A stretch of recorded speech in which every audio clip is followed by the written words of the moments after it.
বন্ধুরা, ১ কাপ সুজি আর আপেল দিয়ে বাচ্চাদের দারুণ সুস্বাদু আর খুবই সুস্বাস্থ্যকর একটা রেসিপি তৈরি করে নিতে পারো। এটা বাচ্চাদের টিফিনেও দিতে পারবে। বাচ্চাদের জন্য খাওয়াও হেলদি এবং এতই সুস্বাদু হয় যে বাচ্চারা কিন্তু চেয়ে চেয়ে খাবে। শুধু বাচ্চারা কেন, এটা বড়রাও খেতে পারে। বড়দের জন্য খুবই সুস্বাস্থ্যকর আর খুবই সুস্বাদু একটা রেসিপি আজকে আমি সুজি আর আপেল দিয়ে শেয়ার করছি। অবশ্যই এটি তৈরি করে দেখো, ভীষণ ভালো লাগবে। তাহলে চলো দেখে নিই ঝটপট রেসিপিটা। বন্ধুরা, তার জন্য আমাদের লাগবে এখানে আপেল। যে কোনো রকমের আপেল তোমরা এখানে নিতে পারো। আর এখানে আপেল আগে আমাদের একটু ভালো করে ধুয়ে নিতে হবে। চেষ্টা করো হালকা একটু গরম জলে আপেলটা ধুয়ে নেওয়া, কারণ আপেলের এই খোসার মধ্যে প্রচুর পুষ্টিগুণ থাকে। কিন্তু যেহেতু আজকাল আপেলের এই ফলনের মধ্যে অনেক রকমের কীটনাশকও দেওয়া হয়, প্লাস আপেলকে ভালো রাখার জন্য অনেক সময় মোম পালিশ টালিশ এই সমস্ত করা হয়। তাহলে একটু গরম জলে আপেলগুলো যদি ধুয়ে নেওয়া যায়, তাহলে এই নোংরা ময়লা মোম যা কিছু থাকবে সেগুলোও পরিষ্কার হয়ে যাবে। কারণ এই আপেলে এত ফাইবার থাকে আপেলের খোসায়, যেটা আমাদের শরীরের জন্য খাওয়া ভীষণই উপকারী হয়। তাহলে আপেলগুলো একটু গরম জলে আগে আমরা ধুয়ে নেব। তো বন্ধুরা, এখানে আমি আপেল নিয়ে নিয়েছি দেখো। আর এই আপেলটা একটু গরম জলে বেশ কিছুক্ষণ ভিজিয়ে রাখবো। 5-7 মিনিট মতন যদি ভিজিয়ে রাখা যায়, তাহলে এর গায়ে যত মোম যা কিছু আছে এগুলো সুন্দরভাবে পরিষ্কার হয়ে যায়। তো এই যে গরম জলে আমি একটু ভিজিয়ে রেখে দিচ্ছি এটা। আর তারপরে গরম জল থেকে এগুলোকে তুলে নিতে হবে। তবে তার আগে এই রকমভাবে হাত দিয়ে একটুখানি রগড়ে ভালো করে ধুয়ে নেবে, তাহলে খুব সুন্দরভাবে পরিষ্কার হয়ে যায়। তারপর ঠান্ডা জল দিয়ে ভালো করে ধুয়ে নেবার পর এবার এই আপেলগুলোকে একটু ছোট ছোট করে টুকরো করে আমাদের কেটে নিতে হবে। আর আপেলের বীজটা শুধু বাদ দিয়ে আর খোসা শুদ্ধই এই আপেলগুলো একদম মিহি করে ছোট ছোট করে এইভাবে কেটে নেব।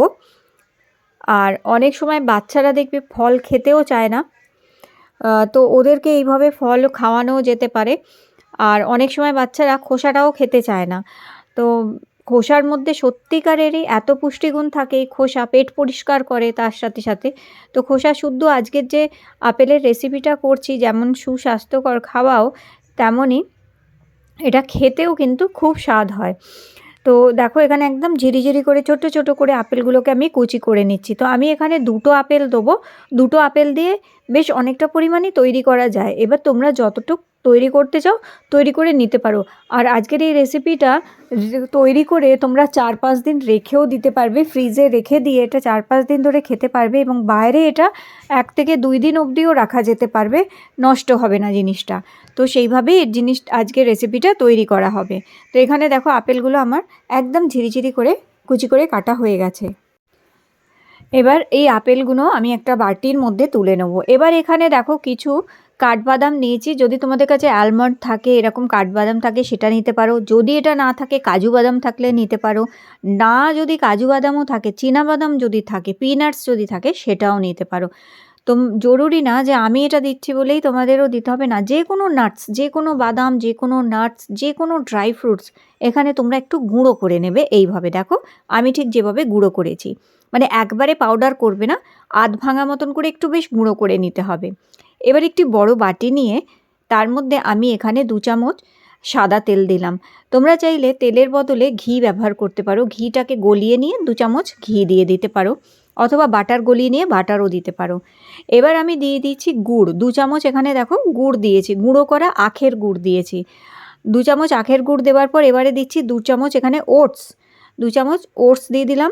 এরপরে এইগুলোকে ভালো করে মিশিয়ে নিচ্ছি। আমি এখানে চিনিটা ব্যবহার করব না, যেহেতু একটু হেলদি তৈরি করব জিনিসটা, তাই আমি এখানে চিনি ব্যবহার করিনি। এবার সামান্য একটু নুন দিয়েছি, খুব সামান্য একটুখানি নুন দিয়ে ভালো করে আমি ওটস, গুড় আর তেলটা মিশিয়ে নিয়েছি। এবার দেখো 1 কাপ আমি সুজি নিয়েছি।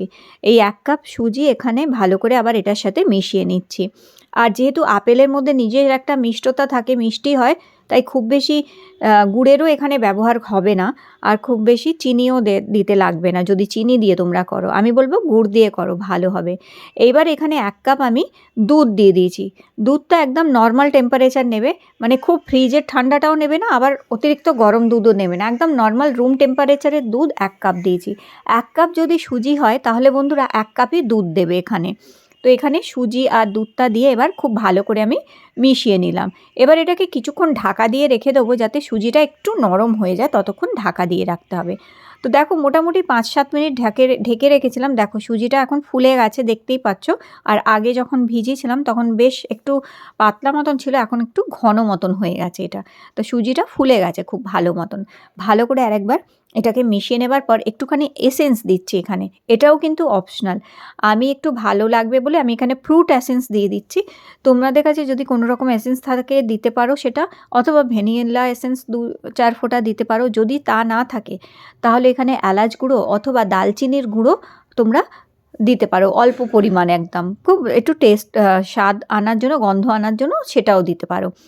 এরপরে আমি 1 চামচ বেকিং পাউডার দিয়ে দিলাম এখানে।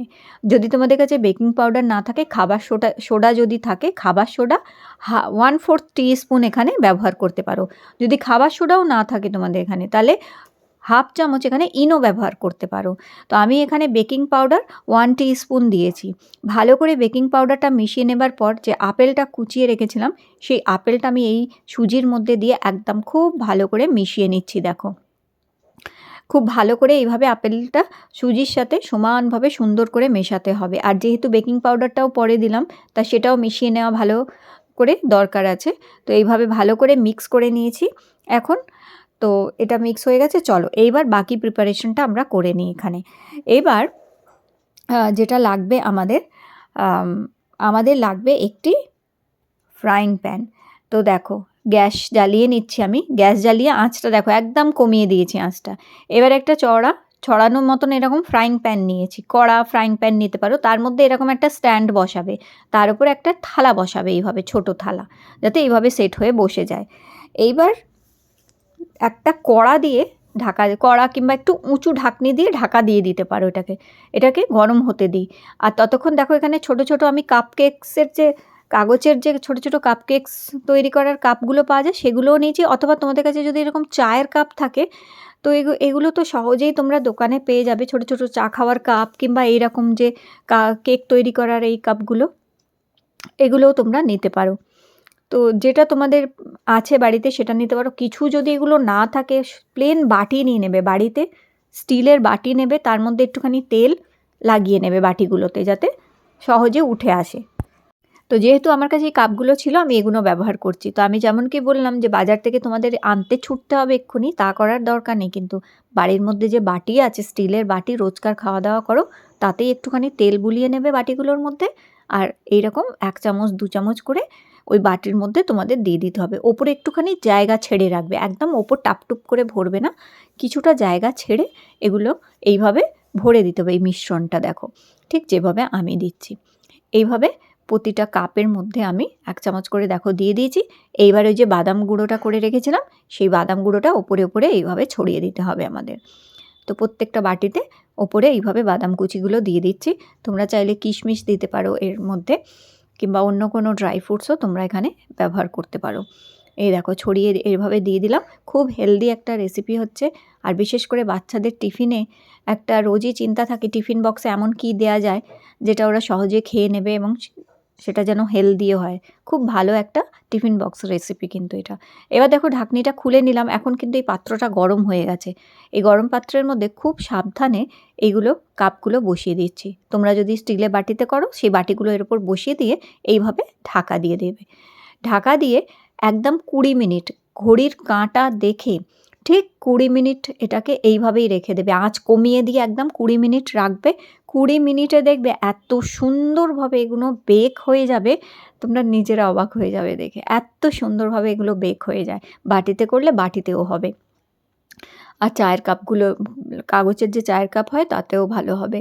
দেখো কত সুন্দর অ্যাপেল সেমোলিনা কেক তৈরি হয়ে গেছে, মানে সুজি আর আপেলের কেক, কাপকেকস। তো এগুলো চা কফির সাথেও খেতে কিন্তু এই শীতকালে দুর্দান্ত লাগে। তো বিস্কিট না খেয়ে, বাজারের বিস্কিট না খেয়ে এরকম কাপকেকস তৈরি করে নিয়ে বাড়িতে সকাল বিকেল চায়ের সাথেও খেতে পারো, যেটা খাওয়া হেলদি, বাচ্চাদের টিফিনেও দিতে পারো। আর নিজেদেরও যখন একটু কিছু ভালো খেতে ইচ্ছা করে, টুক করে এটা খেতেই পারো। তো আর এটা 2 দিন বাইরেই রাখা যাবে। আর বেশি দিন রাখতে হলে একটু ফ্রিজে রাখতে পারো তোমরা 3-4 দিনের জন্য। তো অবশ্যই এই সুজি আর আপেলের ছোট ছোট কাপকেকগুলো তৈরি করে দেখো, ভীষণ ভালো লাগবে বন্ধুরা। সত্যি এটা দুর্দান্ত খেতে হয়েছিল। আজকের রেসিপি ভালো লেগে থাকলে লাইক দিয়ে আমার চ্যানেলটি সাবস্ক্রাইব করে রেখো।